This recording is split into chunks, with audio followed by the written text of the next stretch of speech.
Muy buenos días, queridos hermanos y queridas hermanas. Les saludo en nombre de nuestro Señor Jesucristo, esperando que estén pasando un lindo sábado. Hoy estudiaremos el tema muy profundo del Armagedón. Es el primero de 5 que tenemos en la que demostramos bíblicamente su significado y nuestra participación en él. Por lo tanto, les invito a que abramos nuestra Sagrada Escritura en Apocalipsis capítulo 16, versículos del 12 al 16. Ustedes léanlo en su Biblia, yo lo leeré de la Nueva Versión Internacional. El sexto ángel derramó su copa sobre el gran río Éufrates, y se secaron sus aguas, para abrir paso a los reyes del oriente. Y vi salir de la boca del dragón, y de la boca de la bestia, y de la boca del falso profeta, 3 espíritus malignos que parecían ranas. Son espíritus de demonios que hacen señales milagrosas y que salen a reunir a los reyes del mundo entero para la gran batalla del gran día del Dios Todopoderoso. Cuidado, vengo como un ladrón. Dichoso el que se mantenga despierto con su ropa a la mano, no sea que ande desnudo y sufra vergüenza por su desnudez. Entonces los espíritus de los demonios reunieron a los reyes en el lugar que en hebreo se llama Armagedón. El Armagedón es una de las varias palabras que causan mucho miedo, temor y en algunas personas hasta terror. Por ejemplo, en el medio secular, Armagedón, los 4 jinetes del Apocalipsis, significan miedo y terror. Incluso hay una película que se llamó Armagedón y que hablaba de un meteorito que iba a llegar a la Tierra para destruir y exterminar a la raza humana.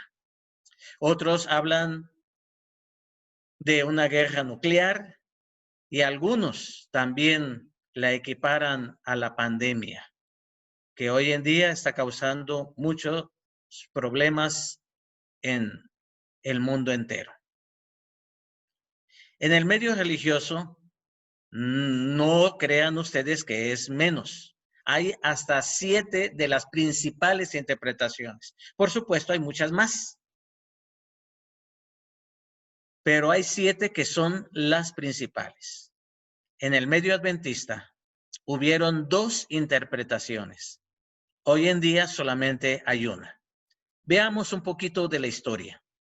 En 1846, Jaime White, en una palabra al pequeño rebaño, explicó que el Armagedón es la lucha entre el bien y el mal, entre Cristo y Satanás, y que culminaría con la victoria de nuestro Señor Jesucristo. Por supuesto, también enseñaba que las 7 postreras plagas iban a derramarse antes de la segunda venida de Jesús. Hubieron varios de nuestros pioneros que así lo creyeron también. Entre ellos tenemos a J.N. Andrews, a Hiram Edson, Raymond F. Cottrell, a David Arnold, George Holt y otros. Uriah Smith al principio también siguió la misma interpretación, pero 11 años más tarde, en 1857, dejándose llevar por las teorías populistas y futuristas, interpretó al río Éufrates como Turquía. Lamentablemente, muchos siguieron ese ejemplo y esa mala interpretación. Porque nosotros sabemos hoy en día que Turquía falló, pero durante 50 años siguieron explicando de esa manera el Armagedón, una guerra entre naciones. Desfilaron naciones como Japón, China, Irak, e incluso la pelea entre Estados Unidos y los musulmanes. Hoy en día, esa interpretación ya ha sido totalmente descalificada y solamente tenemos una interpretación. ¿Cuál? La misma que dio Jaime White en 1846, pero ahora bien documentada por el Instituto de Investigación Bíblica de la Asociación General, quien a través de un estudio profundo y utilizando el método historicista gramatical y además dejando que la Biblia se interprete a sí misma, ha demostrado plenamente que el Armagedón es la lucha entre el bien y el mal, entre Cristo y Satanás, que culminará con el triunfo contundente, total de nuestro Señor Jesucristo. Los principales textos que se utilizan en esta ocasión, por el tiempo no los vamos a leer, se encuentran en Apocalipsis capítulo 12, donde Miguel, que es Jesús, expulsó del cielo a Satanás y a sus ángeles. En los 4 evangelios encontramos la victoria de Jesús en el monte Calvario, cuando dijo consumado es, aseguró la salvación de todo aquel que crea en el Señor Jesucristo. Apocalipsis 17:4 nos dice claramente que pelearán contra el Cordero y el Cordero los vencerá, porque Él es Rey de Reyes y Señor de Señores. Apocalipsis 19 nos informa que en la segunda venida de Jesús, Él destruirá a todos los impíos y también arrojará al lago de fuego y azufre a la bestia y al falso profeta. Finalmente, después del milenario, Apocalipsis 20 nos dice claramente que los impíos y el pecado serán destruidos para siempre y el dragón, o sea, Satanás, será echado al lago de fuego y azufre, donde antes, 1000 años antes, habían sido arrojados la bestia y el falso profeta y desaparecerán para siempre. Una vez que ya quedó claro esto, es necesario ahora demostrar cuándo se va a realizar el Armagedón. Para ello, nuevamente, les invito a abrir su Sagrada Escritura, ahora en el capítulo 15, porque necesitamos demostrar cuándo se van a derramar las 7 postreras plagas. Nuevamente leo de la Nueva Versión Internacional. Vi en el cielo otra señal grande y maravillosa, 7 ángeles con las 7 plagas que son las últimas, pues con ellas se consumará la ira de Dios. Entonces podemos ver claramente aquí que en la Reina Valera dice postreras, aquí dice últimas. Ambos términos son correctos, pero quieren decir que las últimas son las últimas. No van a haber otras después de ellos. ¿Sí? O de ellas. Son las últimas. Ese es el primer argumento. El segundo argumento es que el versículo 1 nos dice claramente que en ellas se consuma. Así dice la Reina Valera. Aquí dice, se consumará la ira de Dios. Quiere decir que al consumarse la ira de Dios es el final. Apocalipsis 15:5 nos da el tercer argumento. Y nos dice claramente así. Después de esto miré, y en el cielo se abrió el templo del tabernáculo del testimonio, versículo 6, primera parte. Del templo salieron los 7 ángeles que llevaban las 7 plagas. Entonces aquí encontramos claramente que el templo está cerrado y se abre para que salgan los 7 ángeles con las 7 últimas plagas. ¿Qué simboliza? ¿Qué significa que el templo esté cerrado? Que la gracia se ha terminado. Cristo dejó de interceder ya por la raza humana, por las personas, y los que aceptaron el mensaje Y los que rechazaron el mensaje están bien definidos. Por lo tanto, Jesús ya no intercede más por la raza humana. Eso simboliza el templo cerrado y de ahí van a salir los 7 ángeles. Ahora, es bueno aclarar, ¿cuál es ese último mensaje? Nos los da Apocalipsis 14 del 6 al 13. El mensaje triangélico es el último que se dará a este mundo y todos van a decidir si rechazarlo o aceptarlo. El versículo 8 sigue diciendo de la siguiente manera: el templo se llenó de humo que procedía de la gloria y del poder de Dios, y nadie podía entrar allí hasta que se terminaran las 7 plagas de los 7 ángeles. Un templo cerrado que simboliza, vuelvo a repetirlo para que quede bien claro, que ya la gracia terminó. ¿Sí? Se abre, salen los ángeles, y cuando ellos salen, el templo se llena de humo de la gloria de Dios y nadie puede entrar. Nueva afirmación de que ya la gracia terminó. Y es entonces cuando se van a derramar las plagas. Aquí es bueno también decir que ni una sola gota va a caer de las 7 plagas hasta que se termine la gracia. Y el último argumento lo tenemos ahí en las mismas plagas. Tiene que derramarse la primera, la segunda, la tercera, la cuarta, la quinta, y en la sexta se va a anunciar que los reyes de la tierra se van a reunir para pelear contra el Cordero en el Armagedón. Por lo tanto, el Armagedón no puede realizarse antes de que caigan las 5 primeras. Y además, no es en la sexta, sino en la séptima, cuando se peleará esa batalla final. Espero que haya quedado bien entendido ese tema.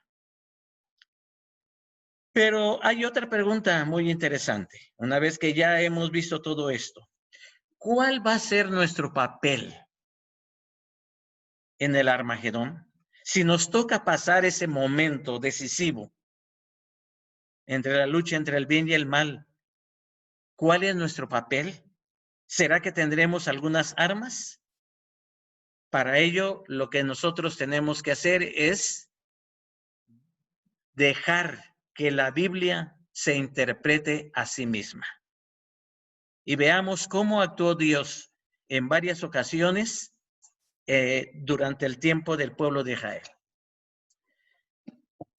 Dios le había prometido a Israel que entraría a una tierra que fluye leche y miel.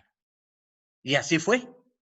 Pero ellos se alejaron de Dios y siguieron a dioses extraños. Por lo tanto, cuando Jabín, rey de Canaán, y Císara, su general, atacaron a Israel, lo conquistaron. Porque Dios ya no los pudo proteger a causa de su pecado. Sin embargo, cuando pasó el tiempo y el pueblo de Israel clamó a Dios, Él, que los amaba tanto a ellos como nos ama tanto a nosotros, le dijo a Débora que a través de Barak Dios iba a dar la victoria. Barak no quiso ir, sino que le dijo a Débora: si tú vas conmigo, yo voy. Y si tú no vas, no voy. ¿Por qué? Porque Israel no tenía espadas, no tenía escudos, no tenía ni siquiera un ejército. Y Débora le dijo: yo voy contigo. ¿Y qué sucedió? Vayamos a Jueces, el capítulo 4. Abramos nuestra Biblia. Yo nuevamente leeré de la Nueva Versión Internacional, Jueces capítulo 4 y el versículo 15. Y dice de la siguiente manera: ante el avance de Barak, el Señor desbarató a Sísara a filo de espada, con todos sus carros y su ejército, a tal grado que Sísara saltó de su carro y huyó a pie. ¿Sí se dan cuenta, mis hermanos? ¿Quién peleó esa batalla? Cuando no tenían espada, no tenían escudo, no tenían nada. El Señor. Ellos no tuvieron que hacer nada porque el Señor fue el que desbarató ese ejército. Lo comprobamos en el canto de Débora, capítulo 5 y versículo 20. Desde los cielos lucharon las estrellas, desde sus órbitas lucharon contra Sísara. Qué hermoso, ¿verdad? De esa manera ya vamos teniendo una idea de cómo va a ser nuestro papel en el Armagedón. Una historia muy bonita que los que nosotros nacimos en la iglesia lo hemos escuchado desde niños y se ha contado mucho, es la de Gedeón y sus 300. ¿Cómo fue la historia? Nuevamente el pueblo, a pesar de que había visto los milagros de Dios, volvió otra vez a adorar a los ídolos extraños.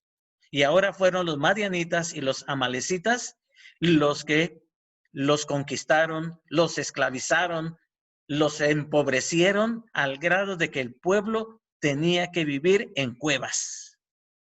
¿Se imaginan ustedes? Hermanos, nunca olvidemos, y mis hermanas, nunca olvidemos que seguir otro camino diferente al del Señor nos va a llevar a graves consecuencias. Pero Dios seguía amando a su pueblo y ahora levantó a Gedeón, que solamente tenían 300 cántaros, 300 teas, 300 trompetas. ¿Y qué sucedió? Jueces capítulo 6 y ahora el versículo 22. Perdón, Jueces 7, 22. Capítulo 7, versículo 22. Dice así. Al sonar las 300 trompetas, el Señor hizo que los hombres de todo el campamento se atacaran entre sí con sus espadas. ¿Quién fue el que peleó? ¿Quién hizo que se mataran unos a otros? El Señor. Cuando nos consagramos al Señor, Él nos da la victoria. El tercer ejemplo que les voy a dar esta mañana es el de el rey Josafat. Fue un rey que hizo lo recto ante los ojos de Jehová. Un rey que destruyó los altares y hasta quemó las imágenes de los dioses extraños. Y cuando más consagrado estaba, una gran multitud de moabitas, amonitas y del monte de Seir, que eran los edomitas, vinieron a atacarlo. No es extraño que cuando tú y yo queremos consagrarnos más a Dios, el enemigo traiga pruebas bastante fuertes contra nosotros. ¿Pero qué hizo Josafat? Se lamentó diciendo, Señor, ahora que yo soy más consagrado, mira qué cosas me están sucediendo, como a veces nosotros hacemos cuando nos va mal o cuando tenemos algunos problemas. No, Josafat es el ejemplo. Cuando vio esa gran multitud, buscó a Dios y Dios le respondió. Como también a ti y a mí nos va y nos quiere responder cuando tengamos algún problema. Vayamos a Segunda de Crónicas, capítulo 20. Segunda de Crónicas, capítulo 20. Leamos los versículos 14 y 15. Entonces el Espíritu del Señor vino sobre Jaziel, hijo de Zacarías, descendiente en línea directa de Benanías, Jehiel y Matanías. Este último era un levita de los hijos de Asaf, que se encontraba en la asamblea. Y dijo Jaziel, escuchen, habitantes de Judá y de Jerusalén, y también su majestad. Así dice el Señor. No tengan miedo ni se acobarden cuando vean ese gran ejército, porque la batalla no es de ustedes, sino mía. Por eso me gusta la nueva versión internacional. Claramente el Señor dice que la batalla es de Él. Y el Armagedón no es otra cosa más que la batalla en la cual Jesús derrotará total y contundentemente a Satanás. Y esa batalla no es ni tuya ni mía, sino es del Señor. Si se dan cuenta, mis hermanos y mis hermanas, qué promesa tan hermosa. Para terminar de comprobarlo, versículos 17. Pero ustedes no tendrán que intervenir en esta batalla. Simplemente quédense quietos en sus puestos para que vean la salvación que el Señor les dará. Habitantes de Judá y de Jerusalén, no tengan miedo ni se acobarden. Salgan mañana contra ellos, porque yo, el Señor, estaré con ustedes. Otra hermosa promesa. Quédense quietos y verán la salvación de Jehová. Cuando el Armagedón tenga que pelearse, nosotros estaremos quietos, porque será el momento de la gloriosa venida de nuestro Señor Jesucristo. Y lo único que vamos a hacer, además de quedarnos quietos, es levantar nuestras manos al cielo y decir claramente, este es nuestro Dios, le hemos esperado y Él nos salvará, porque Dios peleará con nosotros. Incluso cuando venga el decreto de muerte y algunos quieran adelantarse, ángeles en forma de guerreros nos van a defender. No necesitamos armas. Lo que necesitamos es entregarnos totalmente a nuestro Señor Jesucristo. Y Él peleará por nosotros. Es hermoso, ¿verdad, mis hermanos? Claro que sí. Sin embargo, vienen las preguntas finales, la reflexión final de nuestro tema. ¿Quiénes van a recibir las 7 postreras plagas y quiénes no las van a recibir? La Biblia nos los dice claramente.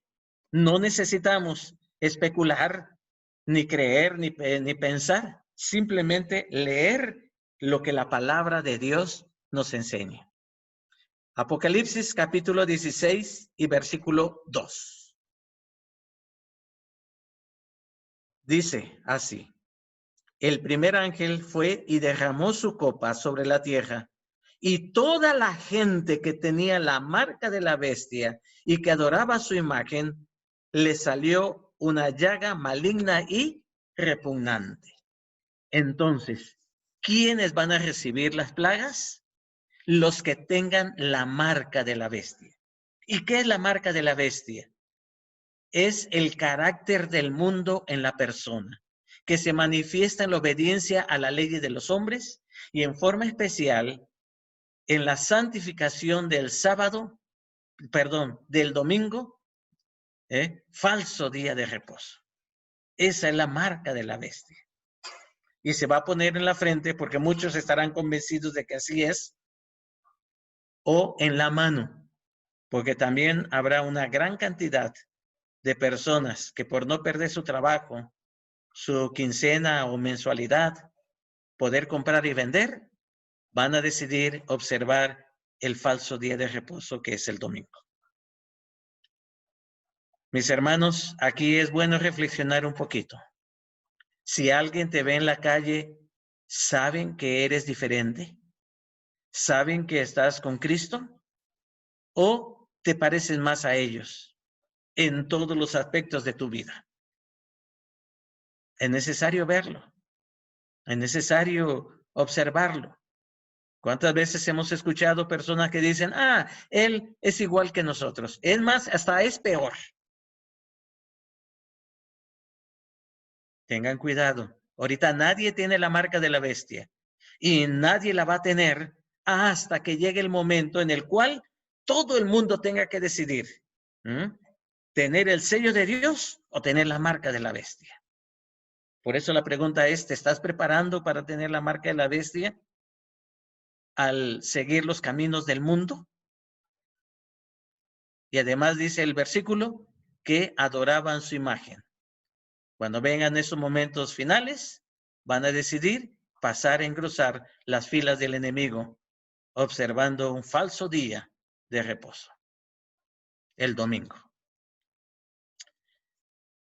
¿Quiénes no la van a recibir? Apocalipsis 15, versículo 2. Vi también un mar como de vidrio mezclado con fuego. De pie a la orilla del mar estaban los que habían vencido a la bestia, a su imagen, a su marca y al número de su nombre. Y tenían las arpas que Dios le habían dado y cantaban el cántico de Moisés, siervo de Dios, y el cántico del Cordero. ¿Quiénes no la van a recibir? Los que han vencido a la bestia, no siguieron doctrinas extrañas. Los que vencieron a su imagen, a una costa de la vida, aunque en ese momento que se acabe la gracia ya no van a morir, a una costa de todo, decidieron seguir observando el verdadero día de reposo, el sábado.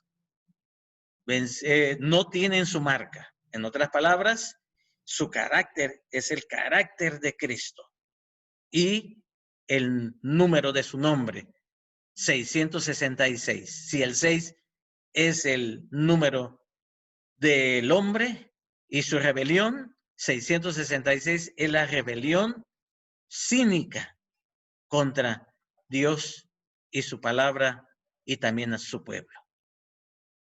En otras palabras, son aquellos que han decidido tener el sello de Dios. ¿Y qué es el sello de Dios?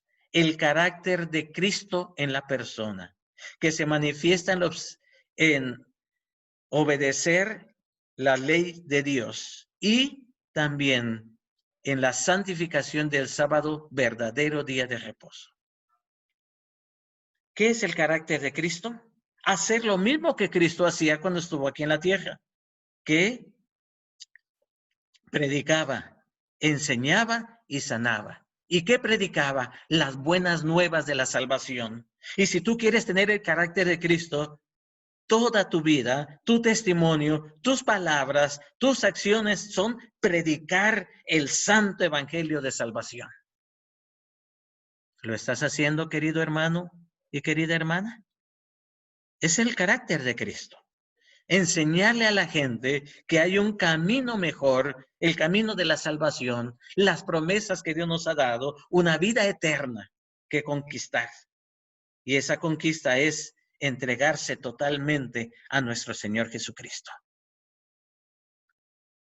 Y finalmente, en santificar el sábado, verdadero día de reposo.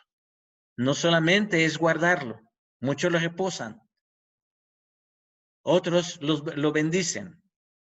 No, el mandamiento dice, acuérdate del día de reposo para santificarlo. El sábado es un día muy especial para Dios, para hacer obras de bien y también para descansar. Queridos hermanos, el sábado no nos pertenece. Ni un minuto, ni un segundo del sábado es para hacer nuestra voluntad. Y te pregunto, y me pregunto a mí también, ¿estás santificando el sábado? Eso es muy hermoso, santificar el sábado. Por lo tanto, la reflexión final es, ¿tienes el sello de Dios? ¿O te estás preparando para tener la marca de la bestia? Yo te invito, querido hermano y querida hermana, a entregarte totalmente a Jesús, a ser solamente de Jesús en tu vida, en todo lo que tú haces, en tus pensamientos, en tus creencias, en tus emociones, en tus sentimientos, total y completamente de Jesús. Y si es así, el Armagedón será para ti una gloriosa promesa, porque estarás con Cristo, que es vencedor total y contundente. Entrégate a Jesús. Es mi deseo y mi oración esta mañana. Que la gracia de nuestro Señor Jesucristo esté con todos. Amén.